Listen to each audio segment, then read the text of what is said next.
Il n'y a jamais eu autant de demandes en vidéo, c'est top, ça fait du travail, mais encore faut-il savoir proposer ses services et donc faire des devis, et c'est ce qu'on va voir tout de suite. Alors comment qu'on fait un devis? Déjà, on va dire qu'il y a deux manières différentes d'aborder ton devis. D'abord la manière qu'on va qualifier de à la ligne et l'autre qu'on va qualifier du forfait. Alors déjà le forfait, hein, moi c'est ce que j'utilise de plus en plus. Le forfait, tu vends pas une offre de temps et de matériel, mais tu vends un résultat. Par exemple, moi j'ai un forfait carte de visite vidéo à 1 200 € qui est une espèce de petit clip pour l'entreprise où on a des plans de coupe de l'entreprise qui est en train d'agir dans son domaine de compétences avec de l'autre soit des témoignages clients, soit le commercial ou alors même le PDG, le directeur de l'entreprise qui présente son offre, son service ou son entreprise. Là du coup ce que je vends c'est le résultat d'avoir une carte de visite vidéo. C'est pas un jour de tournage, 2 jours de montage, tel matériel. Ça c'est un avantage parce que déjà c'est plus parlant pour le client, tu vraiment lui vends un résultat concret parce que tu lui vends 3 jours de montage, 2 jours de tournage, telle caméra, telle lumière, ça peut être un peu flou pour lui. Et en plus, comme c'est un résultat marketingment parlant, c'est potentiellement plus puissant, donc ça te permet de pricer un petit peu plus. En revanche, le forfait, ça tu pourras vraiment le faire quand tu auras déjà un petit peu d'expérience, parce que tu sauras déjà que tu vas être rentable. Hein, parce que si, par exemple, tu vends cette carte de visite vidéo, mais qu'au final, tu mets 4 jours pour la faire, tu vas pas forcément être rentable.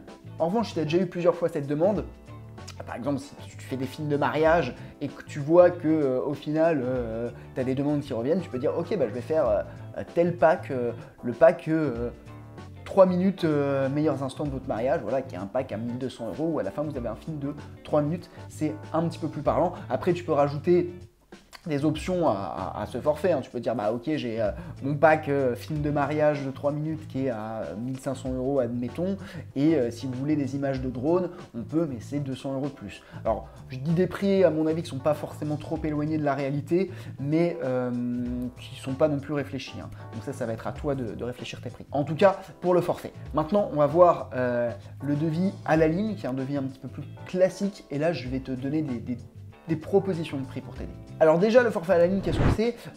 C'est tout simplement, tu vas mettre sur ton devis ligne par ligne ce que tu vas amener dans cette prestation. Donc là on est un peu plus classique, donc le nombre de techniciens et le nombre de jours, le nombre le matériel que tu vas amener, le nombre de jours de montage, etc. etc.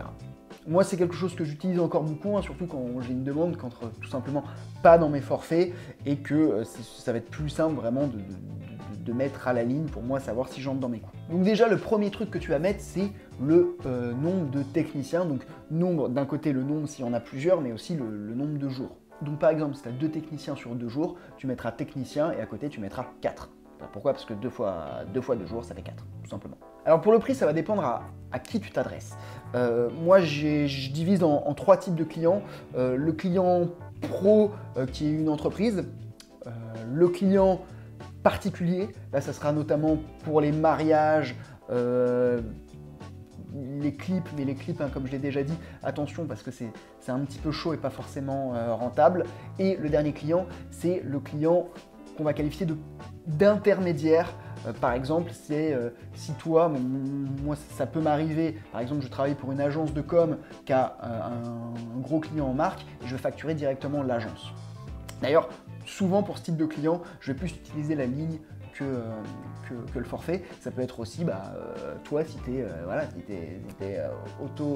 auto-entrepreneur, je ne sais plus si c'est le bon mot, hein, je crois que c'est micro-entreprise, mais voilà, si tu es auto-entrepreneur, tu vas peut-être, moi ça m'arrive de facturer de faire appel à des auto-entrepreneurs pour des prestats où je les prends et ils me font un forfait. Donc voilà, c'est ces 3 types de clients: le client directement l'entreprise, l'intermédiaire ou alors le particulier. Pour le client pro, moi je te conseille vraiment de faire minimum 250 € la journée. Moi, à titre indicatif, je suis à 400 et je connais des personnes qui montent à 700. Le client particulier, c'est un petit peu plus compliqué parce que les clients particuliers, bah, eux, ils n'ont pas les ressources d'une entreprise, hein.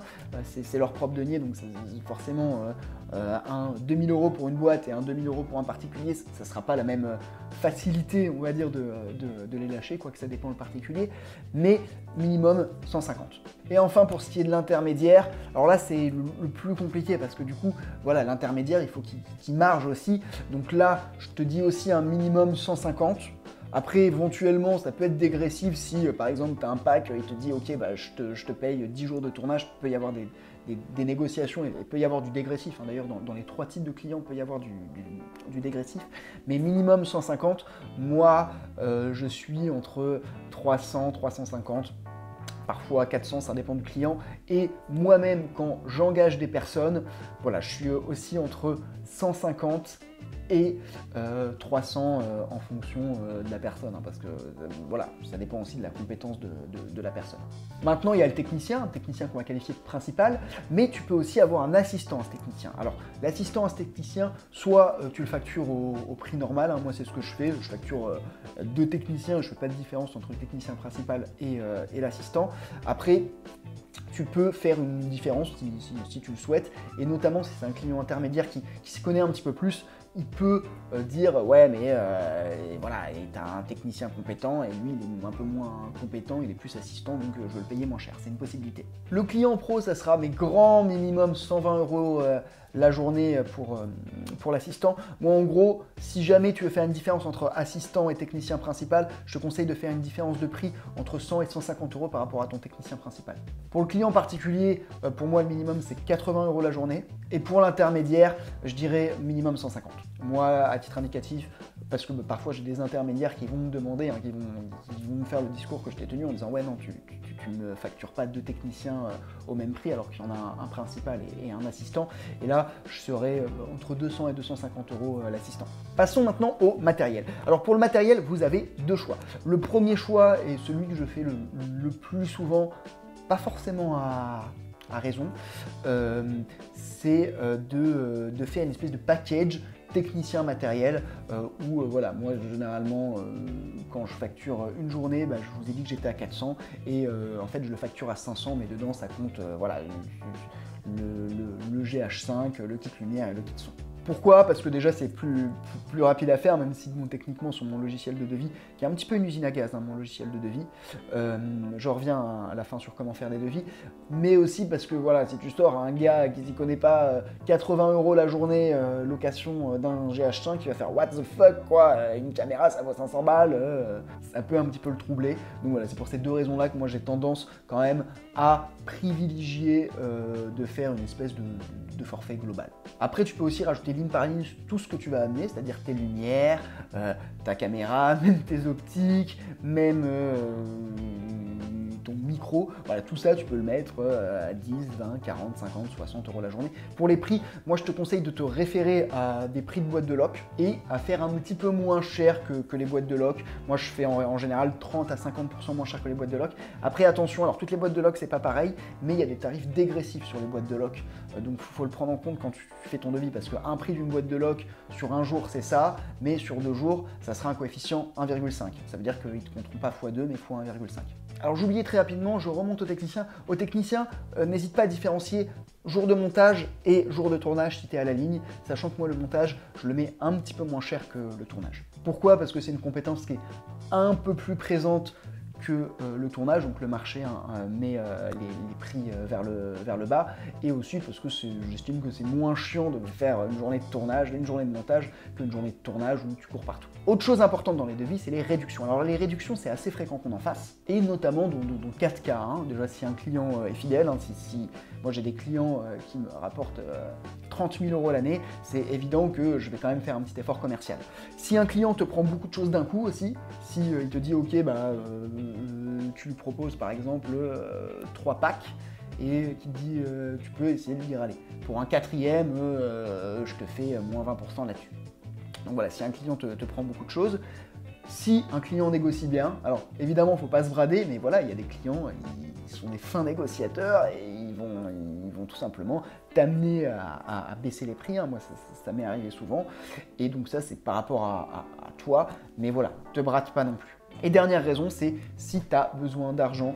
Moi aussi, ça m'est déjà arrivé l'année dernière où j'avais fait 2 mois très compliqués et voilà, il y a un client, il n'avait pas beaucoup de moyens, donc j'ai baissé mes prix parce que j'avais besoin de cet argent à ce moment-là.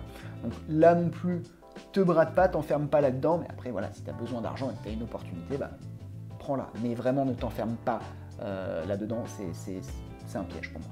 Dans tous les cas, la réduction que tu fais à ton client, il faut lui bien comprendre que voilà, c'est pas quelque chose de normal, c'est un geste que tu lui fais et il faut qu'il comprenne que ça ne pourra pas forcément être ça à chaque fois. Autre chose à définir qui est important dans ton devis, c'est les livrables, donc ce qu'il va avoir à la fin. Pourquoi? Parce que il y a souvent un quiproquo entre le client et le fournisseur, surtout quand c'est du service. Voilà, il faut vraiment qu'il soit conscient sur le devis. Ok, tu auras ça à la fin. Tu auras 2 jours de tournage, temps d'aller-retour, c'est-à-dire que tu peux me faire des corrections de la vidéo que 2 fois, par exemple. Au bout du 3e, c'est 30 € supplémentaires. Ou alors, tel résultat, par exemple, un film de 3 minutes. Ça, c'est vraiment important parce que si jamais, et c'est très possible, ton client n'est pas satisfait du résultat ou dit c'est pas ce à quoi que je m'attendais, au moins tu as le devis qui lui dit regarde, c'est ce que tu as validé. Mais je t'invite à lui expliquer aussi oralement, pas que mettre en petit sur ton devis ce qu'il a à voir. Vraiment qu'il soit conscient de ce qu'il paye. Autre ligne importante à rajouter sur le devis, qui est d'ailleurs avant les livrables, c'est le défraiement. Voilà, fais-lui comprendre éventuellement dans ton devis, le défraiement n'est pas compris, ou alors tu lui rajoutes un forfait de défraiement. Si tu es en voiture, tu estimes, voilà, tu vas peut-être lui rajouter 10 balles, les billets de train, que sais-je. Mais en tout cas, le défraiement, faut pas que ça soit à ta charge. Donc le défraiement, pour ceux qui ne savent pas ce que c'est frais de déplacement, éventuellement frais de bouche et frais de lit si tu dois dormir quelque part. Alors comment est-ce qu'on fait un devis? Il y a des logiciels, certains gratuits, certains payants. Pour les sociétés, mais bon, à mon avis, si tu es une société, tu es déjà au courant de tout ce que je te dis. Mais pour les sociétés, il y a des obligations depuis 2018. Il faut que ce soit un logiciel qui est certifié je ne sais pas quoi. Et si tu es indépendant, là, il y a, à ma connaissance, pas encore d'obligation. Donc, soit tu télécharges des templates, Excel ou même Word, soit tu passes par des logiciels, il y en a des payants, il y en a des gratuits. Voilà, on arrive à la fin de cette vidéo. Ce que je vais faire, c'est que si tu regardes mes vidéos, tu sais que je propose souvent des petits guides gratuits pour aller plus loin. Donc là, ce que je vais créer, c'est un petit guide spécial indépendant si tu veux vivre de la vidéo. Donc n'hésite pas à le télécharger, le lien est dans la description. Si c'est la première fois que tu me regardes, n'hésite pas à t'abonner parce que ça me fait super plaisir. Tu peux aussi commenter et me dire justement si ce sujet t'intéresse. Et s'il s'intéresse, je le développerai. Et tu peux aussi mettre le petit like des familles parce que ça aussi, ça me fait énormément plaisir. Voilà, écoute, j'espère te revoir pour la prochaine vidéo. Ciao!